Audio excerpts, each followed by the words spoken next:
Cumprimentamos a todos nossos queridos, amados irmãos em Cristo Jesus com a paz do Senhor. Com muita alegria que nós damos continuidade aos nossos estudos bíblicos com base em lições CPAD. Hoje nós vamos estudar a nossa última lição. Nós estamos encerrando o trimestre. A lição de número 13, o novo homem em Jesus Cristo. Hoje nós estamos estudando a lição segunda parte, a nossa aula extra, aula de número 2, e estudaremos esta aula com base em João capítulo 3, versículo de 1 ao 16. É uma continuação da aula de número 1. Então, nesta aula, nós vamos estudar o nosso comentário, certo? Falando a respeito do novo homem em Cristo. Veja o comentário. O reino de Deus estava ali com Nicodemos em pessoa, na pessoa de Cristo. Por quê? Porque ele estava propiciando arrependimento. Jesus, diante de Nicodemos, era o reino de Deus. Então, o arrependimento era o meio pelo qual nós podemos ver, assim como Nicodemos, o reino de Deus. Então, para podermos entrar no reino, nós temos que crer no Rei do reino de Deus. Temos que crer no novo nascimento em Jesus Cristo. É Ele quem nos dá uma cidadania nova no reino. Por isso, a questão é necessário nascer de novo. Então, para entrar no reino, precisa da chave de Davi. A chave de Davi é o meio pela qual as portas do reino se abrem. Então, a doutrina do reino, do arrependimento, do novo nascimento, da regeneração, é a força sobre as grandes tribulações. Então, a oração do Pai Nosso, ela é exatamente, uma petição perfeita de como o reino de Deus vem até nós. Pai nosso que está no céu, santificado seja o teu nome. Venha a nós o teu reino. O novo nascimento é um poderoso acontecimento que propicia 17 bênçãos de Deus. Veja algumas delas. Primeiro, a bênção do arrependimento. É esta bênção que traz a mudança de um estado de pecado para uma vida abundante de santidade. A fé que crê em um Salvador único que salva dos pecados. Atos 20 e 21. Segundo, o nosso novo nascimento opera a substituição pelo sangue de Jesus, quando nós cremos que Jesus Cristo tomou o nosso lugar na cruz do Calvário. Terceiro, o homem recebe reconciliação. É através de um ato de reunir duas partes de inimigos, porque estávamos distantes de Deus por meio do pecado, e agora reconciliado com Cristo, que é a terceira parte. 4, o direito de nós estarmos nas mesmas promessas destinadas a Cristo, que é a herança eterna. O novo nascimento é a única chance que o homem tem para tornar-se filho de Deus. É o novo nascimento que é prefigurado no Antigo Testamento através do tabernáculo de Moisés, quando ele foi levantado. Isto se deu exatamente pelo seu estabelecimento. Primeiramente, a arca foi colocada no lugar santíssimo, aonde foi guardada em véus. Isto quer dizer que o novo nascimento começa por dentro. Glória a Deus. Então, ilustrando aqui, Antigo Testamento, tabernáculo de Moisés, o átrio, o lugar santo e o santíssimo. Amém? Aqui nós temos o homem como um tabernáculo de carne, ok? E aqui o tabernáculo de Moisés. O homem, ele é constituído de espírito humano, alma e corpo.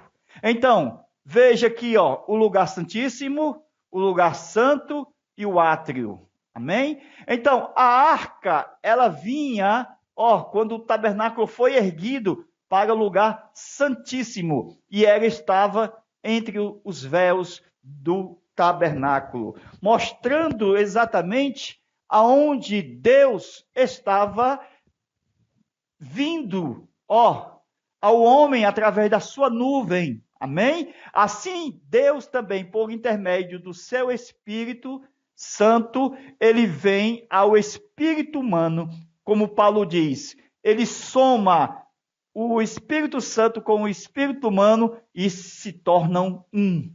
Amém? Glória a Deus. Então, o que é o novo nascimento? O novo nascimento, na tipologia do Antigo Testamento, é a vinda da arca para o lugar santíssimo. Em termos práticos, é a vinda do Espírito Santo, a arca de Deus, para o nosso espírito humano. Com isso, nós temos a presença de Deus no lugar santíssimo, aonde tem os véus que precisam ser rompidos para que tenha acesso à alma e o corpo na regeneração. Então, a vinda do Espírito Santo ao nosso espírito humano é a preparação para o novo mundo de Deus no seu reino. Porque Jesus nos faz nascer de novo. Lemos 1 João, capítulo 5, versículo 6. Este é Jesus Cristo, que veio mediante água e sangue. Então, este é um dos versos mais lindos da Bíblia, que ensina que Jesus veio tanto mediante a água e o sangue. Por quê? Porque Jesus, ele é 100% Deus. Jesus Cristo é 100% Deus. Ele veio em água. Ele é 100% homem. Ele veio em sangue. Não somente em água, mas também em sangue. Com isso, a natureza divina veio somar com a natureza humana. Ele não veio só por água, mas também veio por meio de sangue. Ele não era somente na terra Deus, mas também era homem. 100% Deus, 100% homem.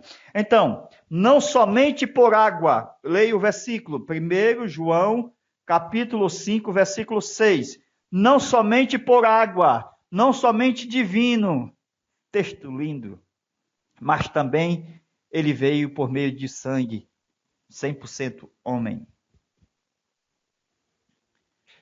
O que nós observamos que ele não era só divino, mas adquiriu a natureza humana na terra ao encarnar-se. Assim podemos dizer também que aquele que nasce da água é o que nasce de Deus. Nascer da água é o mesmo que nascer de Deus, porque a água representa a natureza divina. Então, nós podemos crer que aquele que nasce da água é o que nasce de Deus. E aquele que nasce no seu espírito é nascido de Deus. Ele nasce do Espírito Santo. Então, assim podemos entrar no reino de Deus.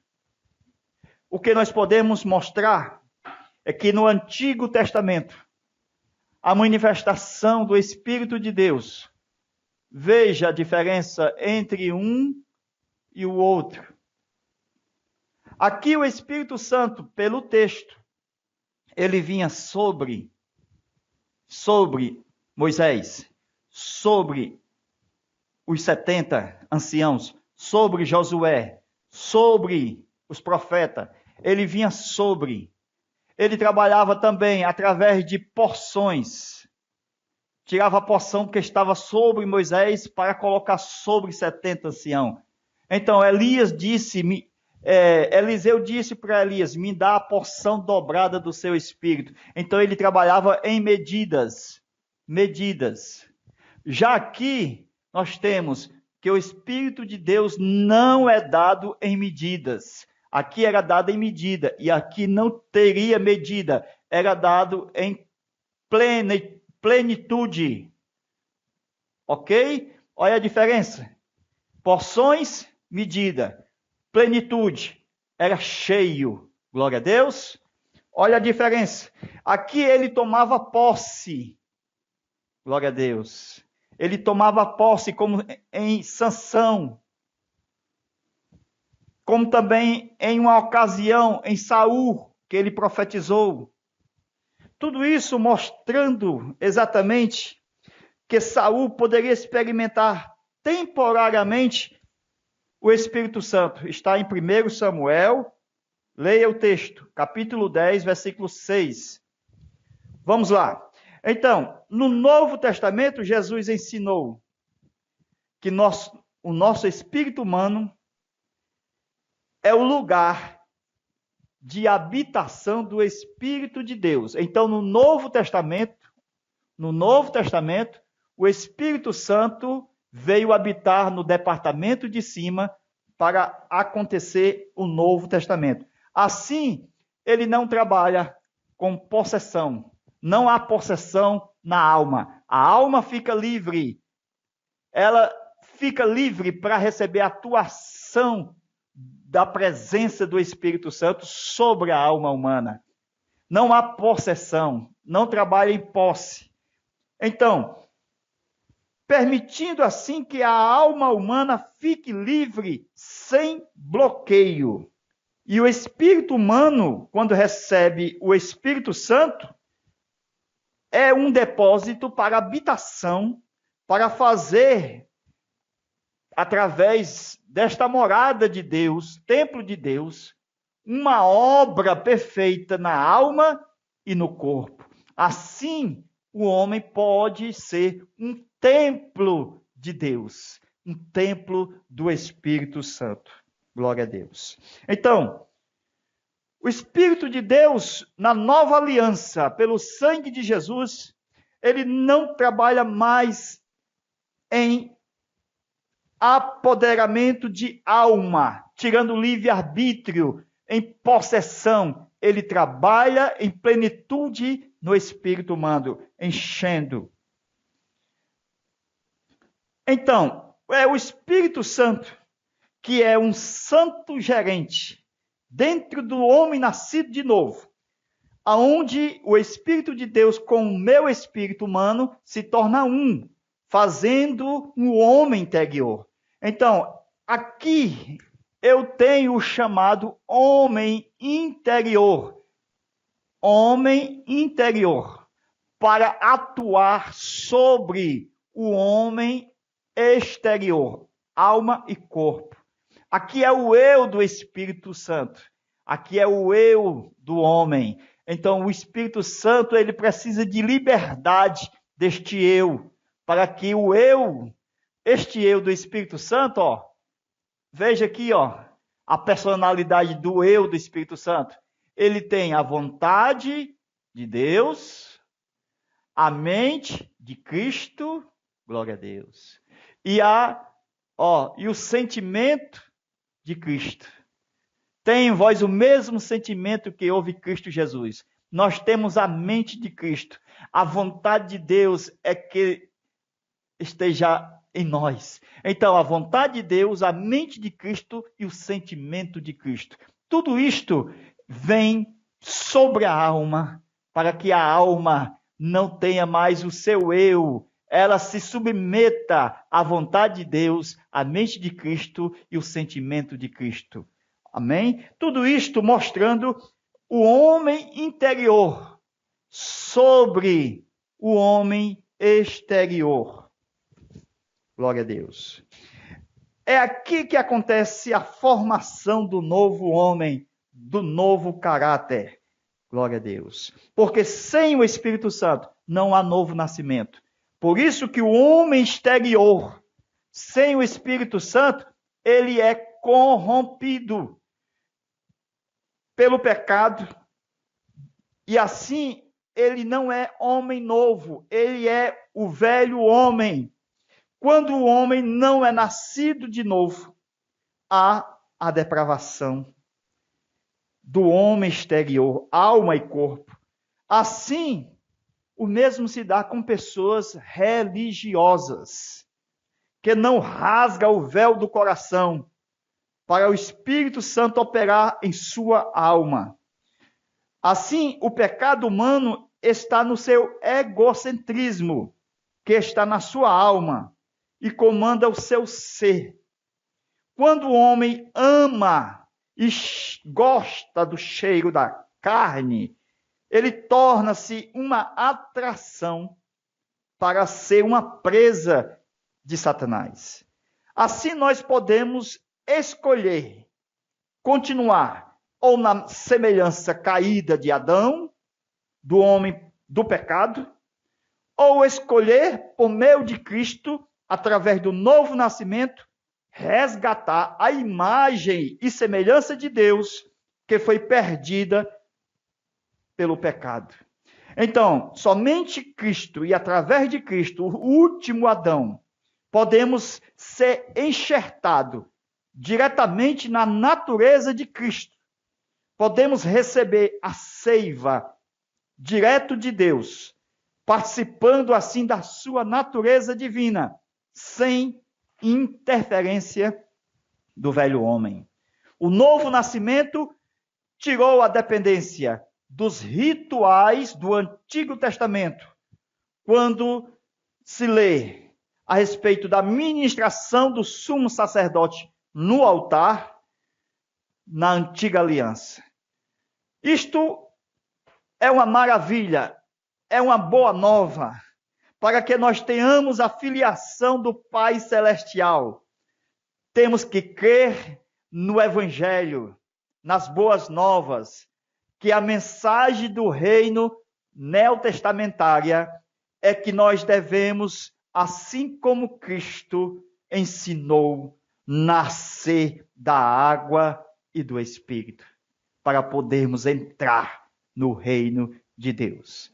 Que Deus em Cristo vos abençoe e que nós estamos preparados para o nosso novo trimestre que está chegando aí em nome de Jesus. Fica com Deus e até lá, uma boa saúde a todos. Amém.